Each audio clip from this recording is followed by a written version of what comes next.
मैंने ऐसे बेटे, ऐसे बच्चे आज तक नहीं देखे जो अपनी वालदा मोहतरमा को छोड़ के भाग जाएं।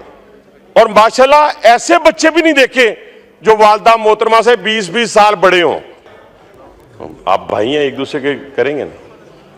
जनाब स्पीकर, मैं गुजारिश ये करना चाहता हूं कि हम बड़े नाजुक दौर से गुजर रहे हैं, लेकिन मेरे बहुत ही सीनियर दोस्त हैं, सीनियर शायद मेरे से नहीं है पार्लिमानी सियासत में, लेकिन स्पीकर रहे हैं।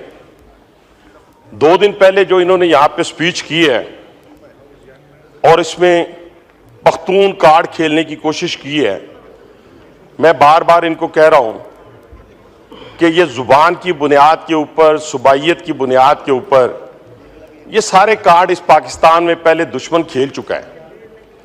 किसी ने फिरका वारियत की बुनियाद के ऊपर, किसी ने जुबान की बुनियाद के ऊपर और किसी ने सूबों की बुनियाद के ऊपर। ये जो आप खेल खेल रहे हैं, ये एक नाजुक खेल है। इसको पाकिस्तान की सालमियत पर अगर आंच आ रही है तो खुदा के लिए अपने इक्तदार की खातर ये कहना छोड़ दें। अच्छे बच्चे बने हैं, 8-10 दिन हुए आपको अच्छे बच्चे बना हुआ, तो आप अच्छे बच्चे बने रहें। दूसरा, अगर किसी को भी कोई जिच पहुंची है सियासी तौर के ऊपर तो उसका सियासी मुकाबला करें। आज जो गुफ्तगू आप करते हैं या करने जा रहे, मैं अब की आपको गारंटी देता हूं रावलपिंडी की, जी मैं रावलपिंडी से नुमाइंदगी कर रहा हूं। मैं कहता हूं कि एक पख्तून को, जनाब स्पीकर, एक पख्तून को रावलपिंडी के किसी एक थाने में बेगुनाह, गुनाहगार पंजाबी हो, पख्तून हो, वो सरकारी इमलाक को नुकसान पहुंचाए, वो किसी प्राइवेट इमलाक को नुकसान पहुंचाए, मैं जिम्मेदार नहीं हूं, लेकिन एक पख्तून को अगर रावलपिंडी के किसी एक थाने में बेगुनाह एक रात एक दिन रखा जाएगा, जनाब स्पीकर, मैं उसका जवाब दूंगा आपको। मैं नहीं हो सकता, यह मुमकिन नहीं है कि किसी पख्तून को बेगुनाह पकड़ा जाए। लेकिन आप करते क्या है जनाब स्पीकर, यहां पे आप आंखें दिखाते हैं स्पीकर को, वहां आप डी चौक में अकेला छोड़ के भाग जाते हैं। आप डी चौक के अंदर कारकुनान को छोड़ के भाग गए, आप वालदा मोहतरमा को छोड़ के भाग गए। मैंने ऐसे बेटे, ऐसे बच्चे आज तक नहीं देखे जो अपनी वालदा मोहतरमा को छोड़ के भाग जाएं। मैंने आज तक ना पख्तूनों में देखे, ना पंजाबियों में देखे, ना सिंधियों में देखे, ना बलोचों में देखे, ना कश्मीरियों में देखे, और माशाल्लाह ऐसे बच्चे भी नहीं देखे जो वालदा मोहतरमा से 20-20 साल बड़े हों। ऐसे भी मैंने नहीं देखे। लेकिन चले, कोई बात नहीं, आपने छोड़ दिया, आपका अंदरूनी मामला है, लेकिन वो जो गुस्सा है वो हम पे क्यों निकालते हैं आप असेंबली को कहते हैं जी कोई फायदा नहीं है, तो रिजाइन करें, सुबह आज रात को रिजाइन करें, जाएं, जाके लोगों के पास जाएं। मैंने तो कुछ कहा ही नहीं आपको, रिजाइन करके जाएं और इस असेंबली को छोड़ दें, तो हम मानते हैं कि जी फायदा कोई नहीं है। लेकिन यहां पे खड़े होकर और आपकी जो बाहर बैठी हुई फैक्ट्री हैं जिस तरीके से इस पाकिस्तान की सालमियत से खेल रहे हैं, आपके बारे में तो कोई शक ही नहीं रहा। बीएलए भी वही नुकसान पहुंचा रही है पाकिस्तान को, ख्वारिज भी वही नुकसान पहुंचा रहे हैं पाकिस्तान को, और पीटीआई भी वही नुकसान पहुंचा रही है पाकिस्तान को। उसकी बुनियादी वजह जनाब स्पीकर, उसकी बुनियादी वजह क्या है मैं बताता हूं। इन बच्चों को तो पता ही कुछ नहीं है खेल कहां से खेला जा रहा है, इनको नहीं मालूम।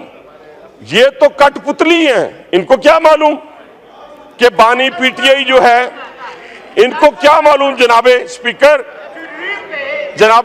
ये कदम कदम बढ़ाएं, घबराना नहीं जनाब स्पीकर, घबराना नहीं, ये कदम कदम बढ़ाएं, ये सवाद कुएं जाना, ये कदम कदम बढ़ाएं, ये सवाद कुएं जाना, जिन्हें जिंदगी हो प्यारी वो यहीं से लौट जाएं। वहां से भागते हुए आते हैं आप, शुक्रिया, और कहते नहीं शुक्रिया सर। अभी कहां से शुक्रिया, अभी तो 2 मिनट और आपके अर्ज सुने, स्पीकर साहब देखे ना, अर्ज सुने आपके, एक मिनट चेयर से भी सुन लेना, चेयर की भी बात सुन लें। हनीफ अब्बासी साहब, आप चेयर की भी बात सुन लेना, आप चेयर की बात सुन लें, एक मिनट, आप चेयर की बात सुनेंगे तो फिर आगे चलेंगे ना। मेरी गुजारिश ये है, मैंने मौलाना फजल रहमान साहब को टाइम देना है, आपके चीफ विप ने कहा है 2 मिनट के लिए आप पहले हनीफ अब्बासी साहब को टाइम दें, इसलिए मैंने वो एहतराम करते हुए वो किया है। तो आप वाइंड अप करें, मौलाना साहब ने बोलना है। वाइंड अप करो जी, वाइंड अप करें।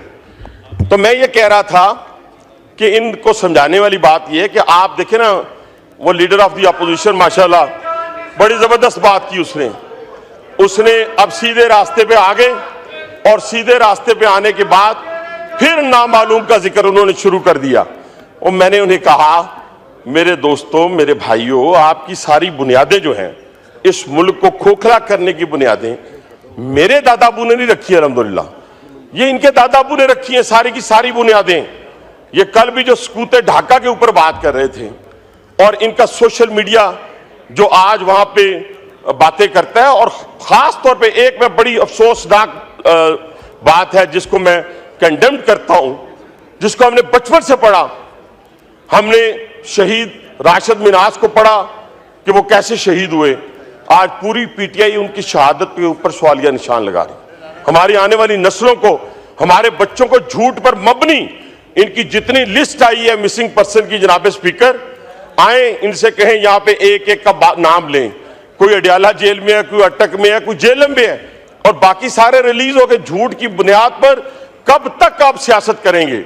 झूठ की बुनियाद पर अपने इक्तदार के लिए इस पाकिस्तान को कब तक आप दांव पे लगाएंगे? ना करें। ये पाकिस्तान होगा तो सारे लोग होंगे। अभी तो एक खुरा जा रहा है जनाब स्पीकर, अभी तो अब्बू जी जो पकड़े हुए हैं उनका खुरा सीधा बानी पीठे की तरफ जा रहा है माजत के साथ, और बड़ा ही संगीन किस्म के इल्जामात जो हैं वो जो लग चुके हैं, एविडेंस आ चुका है। अभी तो वो किसे कहते हैं ना, पार्टी शुरू हुई है, और इंशाअल्लाह ताला ये मंतकी अंजाम तक पहुंच रहे हैं। अगर जनाब स्पीकर ये मंतकी अंजाम तक ना पहुंचा तो फिर वो जत्थों की हुकूमत जो आज शाम में है, जो आज इराक में है, जो आज लीबिया में है, जो आज अफगानिस्तान में है, वो इंशाल्लाह इस पाकिस्तान में हम नहीं होने देंगे। और ये भी ये तसव्वुर कर लें, रोज ये कहते हैं जी बांग्लादेश बनाने जा रहे हैं, शाम बनाने जा रहे हैं। और भाईजान, आप 10,000 बंदों के साथ अपने इनकलाब को बर्पा नहीं कर सके, तो आपने बांग्लादेश और शाम, और ये बांग्लादेश की ना फौज है, ना शाम की फौज है, ना लीबिया की फौज है।